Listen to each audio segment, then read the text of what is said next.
Deep is the well of God's wisdom and knowledge. His plans are unsearchable, His ways untraceable. This is my story. My name is Job. I was a righteous man who feared God and turned away from evil. I had 7 sons, 3 daughters, and countless possessions, until one day it was all taken from me, and on another day replaced with painful boils. Little did I know, God was putting himself on trial behind the scenes, and he authorized Satan to engineer my tragedy, so he could prove he's always right. And sure enough, despite Satan's best efforts, I refused to charge God with any wrong, just as he predicted.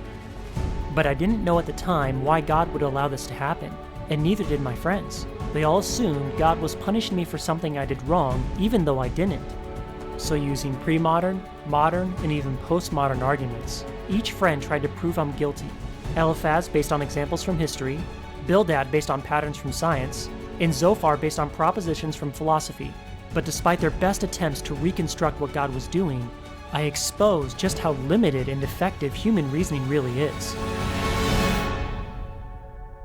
Even so, our conversation got me thinking. Did I sin? Is there any way I can be forgiven? How could I even stand before God and plead my case? Is there someone who could do it for me? Will death be my eternal fate? How could it be? There has to be a Redeemer who can solve all my problems. But unless God himself says so, there's no way I can know for sure. What I need is God's wisdom, which can only happen if you fear him enough to listen to what he says. But God won't talk with me, and as faithful as I've been to him, you would think he would treat me better. And it was at that moment I started to believe that God must somehow be wrong. But that's where I went wrong, and my friend Elihu graciously pointed it out to me.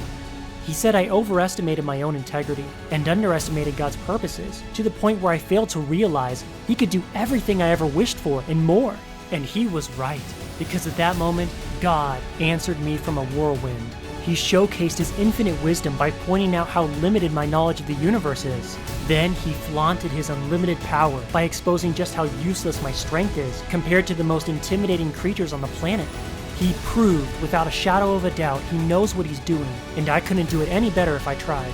And so right then and there, I repented of my self-righteousness and confessed he was right and I was wrong.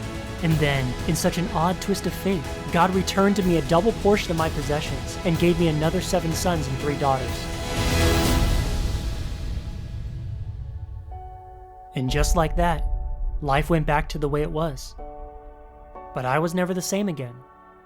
You see, God never told me what he was doing, and he never answered any of my questions. He left me to move on with the rest of my life in the dark. My story ends with my death. And you would think my life finished on the worst possible note. But you have to understand, this actually was the best ending I could ever wish for, because it was only then that God gave me the answers I was looking for. There is forgiveness for sins.